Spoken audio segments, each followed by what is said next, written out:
বাবা এক হাতে তুলে ফেলেছে তো তোমার সমান দেখছি। কি জানতো দেখি ওজন করো তো কাকা। ওরে বাবা ওরে বাবা বন্ধুরা দেখেন কত বড় মাছ আছে।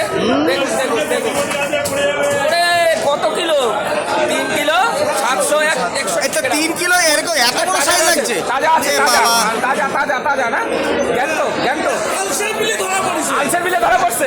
আলসের বিল জানতো তো নাকি জানতো তো বাবা। দেখুন বন্ধুরা মাছটা দেখুন, এটা আমাদের বনগাঁ নিউ মার্কেট। শুধু মাছের গায়ের কালারটাও একবার দেখুন। এই হচ্ছে সেই শাল মাছ নাকি? ওরে বাবা বিশাল সাইজ। দেখুন এই মাছ নিতে গেলে কোথায় আসতে হবে? বালা অ্যান্ড ফিশে নাকি নাকি দেখি। তো দেখুন দেখুন মাছটা দেখুন, আবার দেখাই কালারটা শুধু একবার দেখুন। এটা কিন্তু পুরোটাই জ্যান্ত বন্ধুরা।